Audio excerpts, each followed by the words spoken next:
Hey guys, what's going on? Adam here with Indie Farm Life. Another exciting day of pond excavation. As you can see behind me, the hole is getting pretty massive. I'd say if I had to put a percent to it, we're probably about 80% done. The deep hole down here behind me is all full of water. We have really just this cut here. I think it needs to go about, it'll hold that depth where you see the blue clay stops.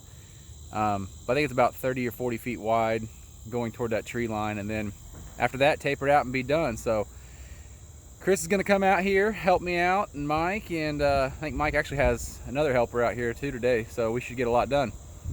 Wait till you guys see this berm. It's impressive. Enjoy. All right, out here on the north end of the property, running the D4. Let me show you guys this berm I was talking about. It's pretty incredible. So there's the haul road coming in. I'm kind of standing up here on one of these, the switchback. About fell over. But kind of going up that haul road. Looks like an interstate on-ramp, doesn't it? It's looking pretty good. And then if we walk all the way down here, this incredible height only climbs even more.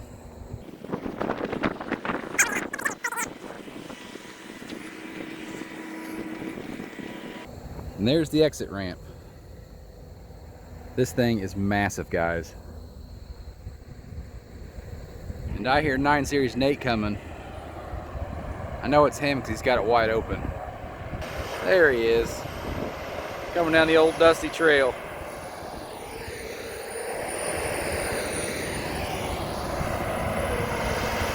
Back at home.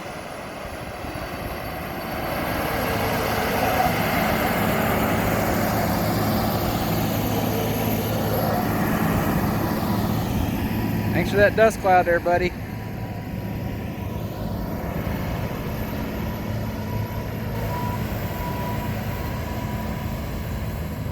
Go down here and see how he likes my my off ramp. I've been telling him about it all yesterday as I was working. My guess is he's going to take this load and want me to spread it right on that ramp because he doesn't trust me.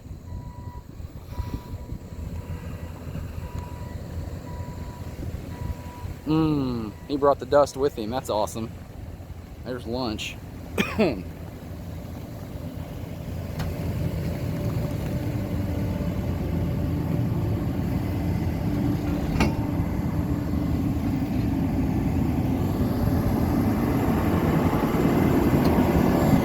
Appreciate the dust cloud you brought me.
exit ramp's looking pretty decent.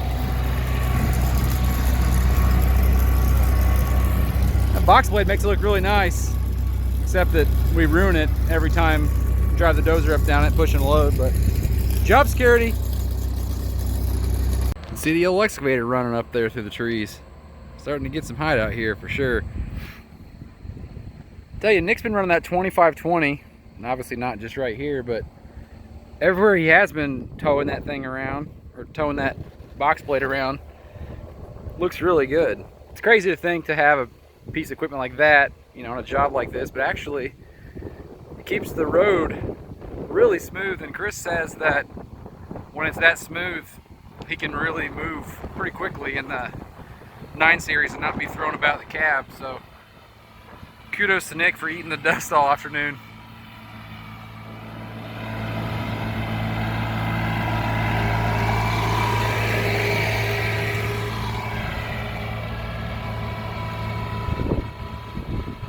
Here's our exit ramp for our interstate. If anybody needs some interstate on and off ramps built, just give us a call. We're available. Well, once this pond's done. Here comes Chris in his little wagon. I'm sure you guys know I'm being facetious when I say that.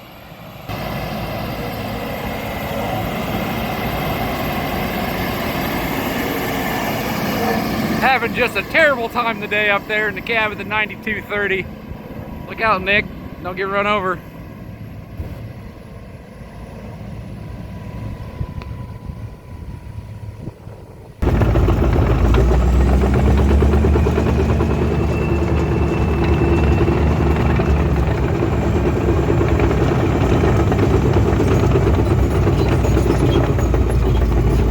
I'm pretty sure someone somewhere is building a pond.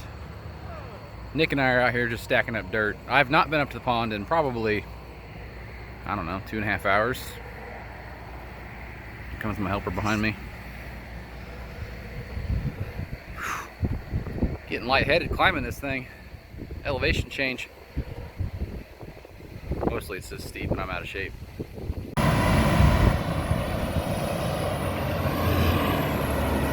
It's either get run over or fall off the cliff.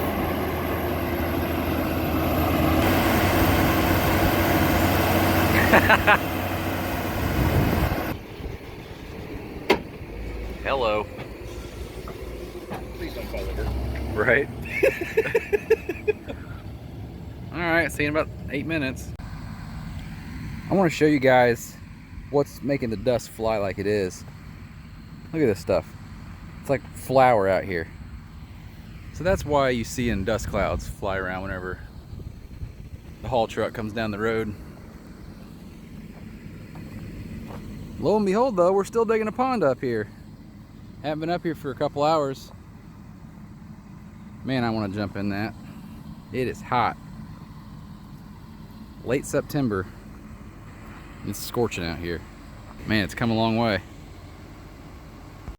I mentioned earlier that Mike had a helper out here. He actually just took off to take him home. He's a high school student. So, old 9 Series Nate's over here in the excavator. Not sure how close I want to get. Take a dirt clod to the head.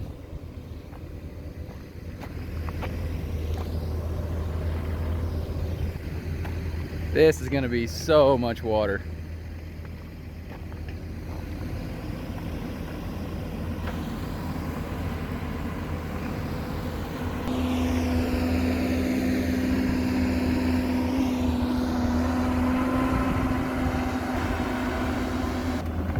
I think he spent all of about 5 or 6 minutes in here before, so no one grill him in the comments. Just trying to keep productivity up, you know.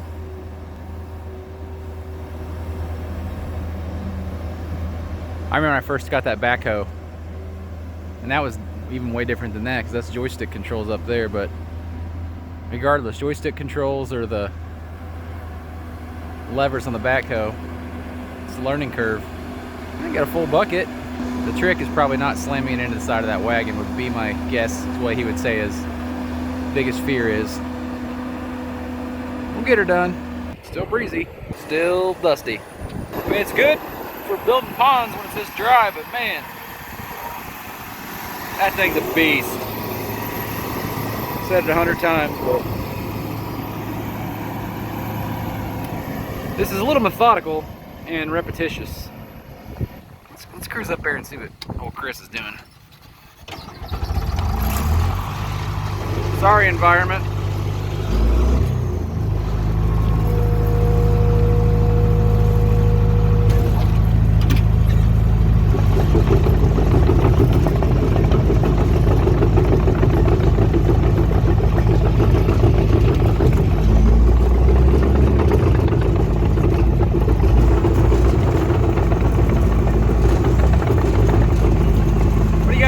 Think the old V4 can push right through the middle of that? I'll try to video it. I'm gonna say in first gear she can do it. Here we go.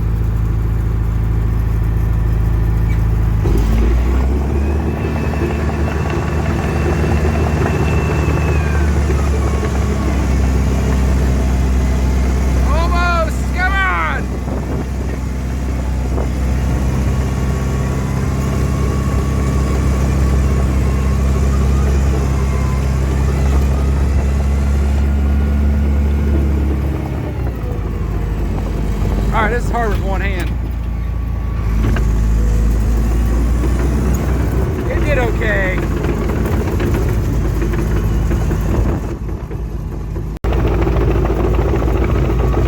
I'll tell you guys, Mike is running the excavator again now after his helper was for a while earlier. We are turning the loads out. I can barely spread one of these things before there's another one on site.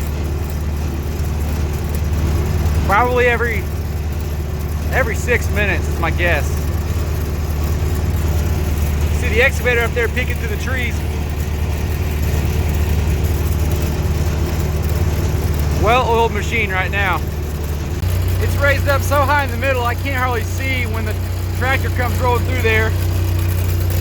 See Nick sitting all the way down there. We got to pull off to the side and wait for Chris to come through with the tractor because it's a little narrow. It's getting pretty awesome out here. Hope the pond's doing the same. Actually, just that quick update from Chris. Let me idle down here. I mentioned 6 minutes. That was a complete guess.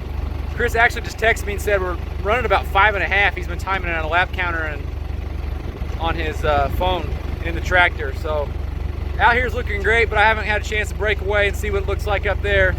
You see all the dust kicking up here behind me. But Chris said it looks awesome up there, so if the pond looks as good as the berm does, I'd say we're in good shape. You can see the dust plume. It means the wagon's on the way. Still can't see it yet. Just lay here and wait, basically. Here comes the big girl cresting the hill.